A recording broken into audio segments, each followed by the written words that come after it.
Hello Leo, and welcome to your monthly horoscope for November for the Sun or the Ascendant. I'm going to give you a broad overview of what to expect, but please stay with me. I will then dive deep to give you in forensic detail all the key dates and influences particularly relevant to your sign. Now, of course, Leo is governed by the Sun. So the Sun's influences are particularly relevant to your progress. And in week 2 of this month, the Sun going through the sign of Scorpio and asking you to be very mindful around anything to do with protection, nurture, security, family and the home is in a crunching right angle with Saturn. Saturn, the planet of limitation. And as this occurs on the 8th, we also have a lunar eclipse, and that brings Uranus into the mix as well. So it's a complex lunar eclipse that really dominates this month initially, and it is going to be asking some big questions of you in terms of the next 6 months about where you live, who you live with and how, but also your relationship with yourself in terms of your inner emotional needs. But later this month is a really exciting skyscape that I can't wait to share with you. And we do have a really wonderful combination between Venus and Mercury from the middle of the month, which really changes the emphasis of this month in a very bright and bubbly way. Now, if you would like to ascend above zodiac astrology and understand what year 2023 will hold for you, if you give me 3 pieces of personal birth data of time, date and place of birth, I can give you your forecast for year 2023, but if you order it in 22, you'll get the rest of this year 3, plus also your life map, your character analysis in my special package, which can give you real understanding of some of the patterns that have reoccurred in your situation and how to get to grips with them, but also a deeper understanding of your potential. And there is 30% off. Please see the link below for more. If you are new to my channel, I would also be honoured if you would subscribe. Please click or tap on the bell notification symbol. If, however, you're an ongoing viewer, thank you so much for all your support. It really is appreciated. So Leo, as you come into November, so the Sun, Venus and Mercury are all in the sign of Scorpio. And for the first 10 days, the Sun and Venus are very close together. This is going to give you a big desire to make the centre of your world as secure but also as comfortable as possible. Now, we're all dealing with some real financial headwinds, and I think the total lunar eclipse, which occurs on the 8th, is really going to restructure in lots of ways many of our approaches to everyday finance. However, within your budget, I think you'll be doing your very, very best to try to make your abode or the warmth of your welcome as good as you can.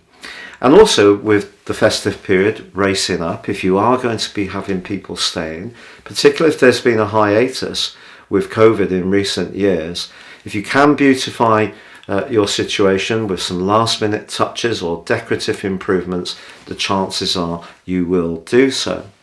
But the Sun conjunct Venus in the 4th house can also see you very sentimental. And the idea of feeling protected and very much in touch with our emotional roots and identity is something that a charismatic sign like yourself may not always be considering. I think this can see you looking at some old photograph albums or digital images that really give you that sense of connection to perhaps where you lived when you were younger, the people that were prime players.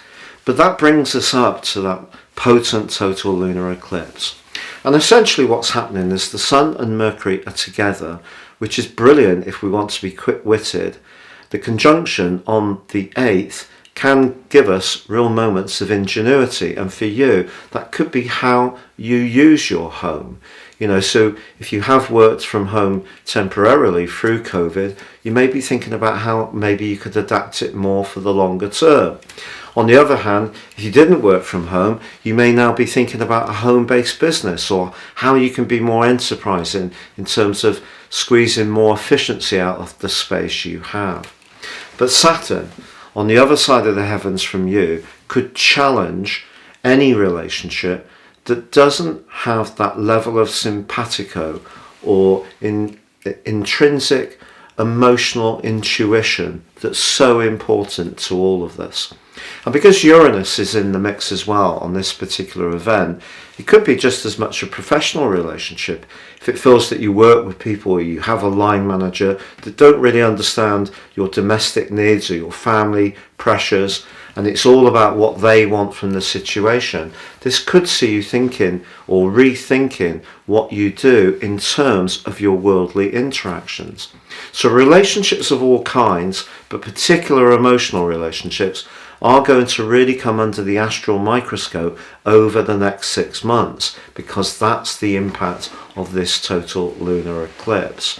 And this has also got to work in alignment with the new financial reality that's coming through. However, later in the month, from the 16th and the 17th to be precise, Venus and Mercury move together into the sign of Sagittarius, which is your sister fire sign. This is much more outgoing, it's much more bubbly, it's much more demonstrative and affectionate, and it's very much in keeping with you when you're on your best form. The Sun moves into this location on the 22nd, which will make you a lot less introspective and give you a lot more physical energy.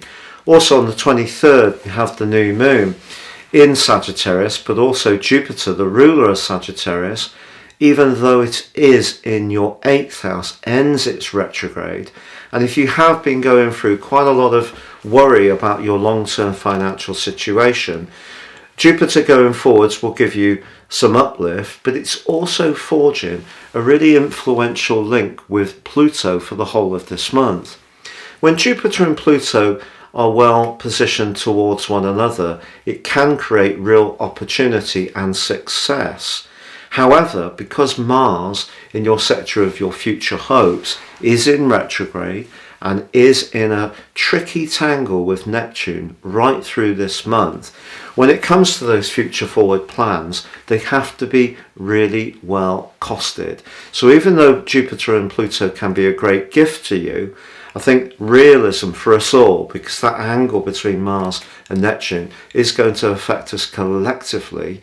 Just be conscious of it. But certainly all this energy that pours into your situation in the latter part of November is very enterprising.